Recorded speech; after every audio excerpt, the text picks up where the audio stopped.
눈부신 햇살이 포근히 감싸는 어느 날, 한 소년과 아버지는 드라이브를 하고 있었습니다. 그러던 중 예상치 못한 교통사고가 발생합니다. 아버지는 현장에서 즉사하고 소년은 급히 병원으로 이송되죠. 수술실에서 의사는 소년을 보자마자 말합니다. 수술 못하겠습니다. 이 아이는 제 아들입니다. 당신은 어떤 생각을 하셨나요? 소년에게 아빠가 2명 있다고 떠올리셨나요?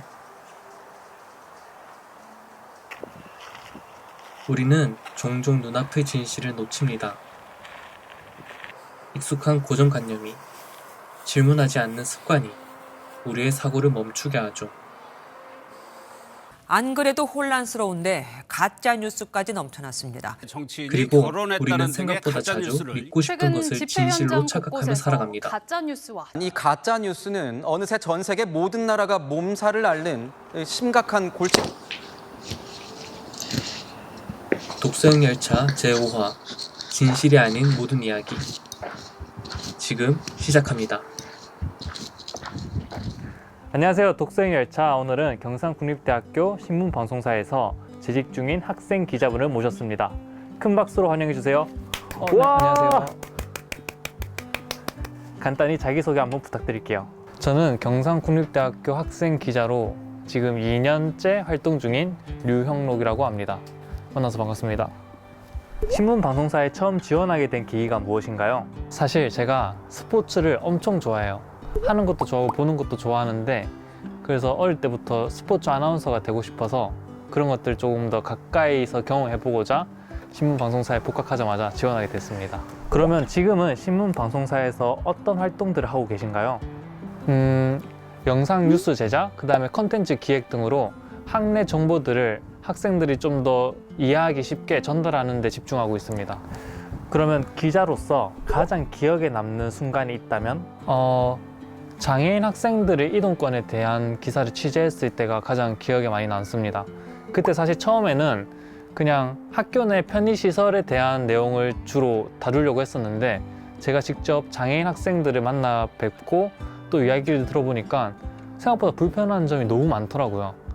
그런 부분에서 좀 더 책임감을 얻게 될 수 있었던 게, 제가 쓰는 글 하나가 누군가에게는 작지만 큰 용기와 힘이 될 수 있다는 것을 느끼게 됐던 계기였던 것 같습니다. 학생 기자로서 가장 힘든 순간들은 언제인가요?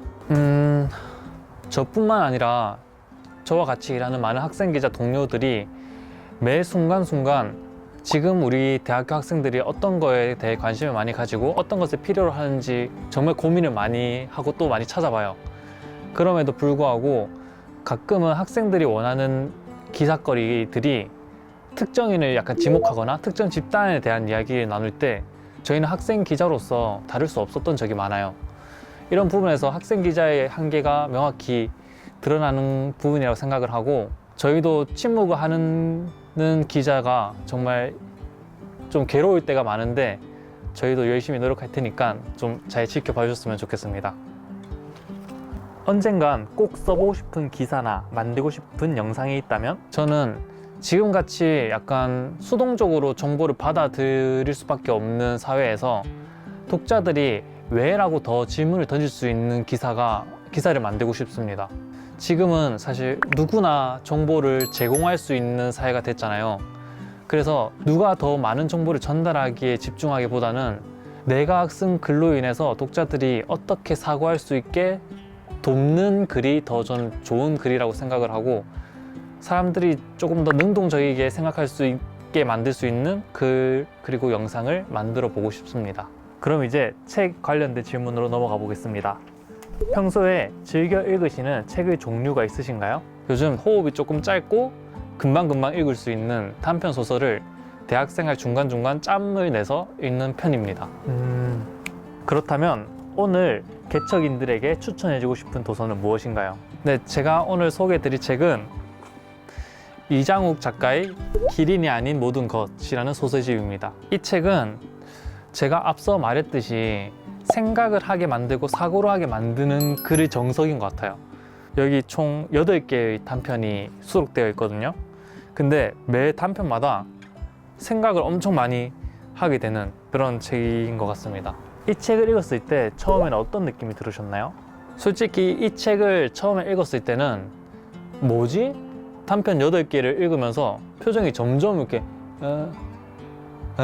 그렇게 의문만 계속 생기는 책이었는데 이거를 어떻게 해석해야 될까? 하면서 한 번, 두 번, 세 번 같은 소설을 계속 읽다 보면 또 매 읽을 때마다 새로운 생각이 들게 만드는 그런 책이었습니다. 좋습니다. 이 책 내용 중에서 인상 깊었던 문장이나 구절을 하나 말씀해 주실 수 있어요? 이 책에서 그 정기보라는 사람이 이렇게 얘기합니다. 안녕, 아름다운 동화에서 한 페이지를 찢어냈는데도 이야기가 연결되는 느낌으로 그렇게 살아갈게. 저는 이 작가, 이장국 작가가 얘기했던 인터뷰도 여러 번 보고 그랬는데 인생이란 게 삶이 너무나도 순탄하게 흘러가진 않잖아요. 그리고 때로는 잊어버리고 싶은 기억도 있을 수도 있고 또 삭제해버리고 싶은 순간들도 있을 텐데 그런 부분에 너무 연연하지 말고 후회하지 말고 그런 부분이 사라지더라도 내 삶은 잘 이어갈 수 있다, 이런 것들도 좀 표현하고 싶었던 것은 아닐까. 그리고 이런 부분에서 저한테 많은 위로가 되었던 것 같습니다. 이 책에는 다양한 단편 소설들이 나오는데 그 중에서 유난히 인상 깊었다 싶었던 단편을 소개해 주세요. 제가 방금 말씀드렸던 문장이 나왔던 소설 우리 모두의 정기보를 좀 추천하고 싶었습니다. 줄거리를 말씀해 드리자면 정기보라는 작가가 있어요. 이 작가가 세계에서 정말 유명한 평가를 받는 작가인데 이 사람에 대한 평전을 한 글을 쓰는 작가가 받게 됐어요. 이 사람에 대한 일대기를 좀 적어달라. 그래서 이 사람이 정기보에 대한 조사를 이렇게 하고 그 사람의 행적을 이렇게 쫓아다니는데 생각보다 너무 평범한 거예요. 그냥 우연으로 선택한 것들이 좀 잘 돼서 너무나도 과대평가를 받고 어떻게 보면 사회에 의해서 과대 포장된 채로 살아가게 돼요.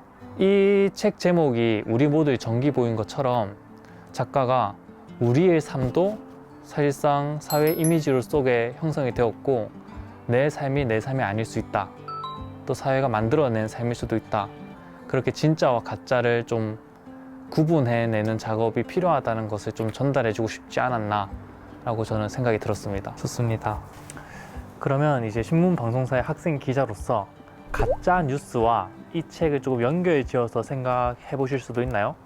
요즘은 진짜냐 가짜냐 보다 좀 믿고 싶은지 아닌지가 더 중요하게 여겨지는 사회인 것 같아요.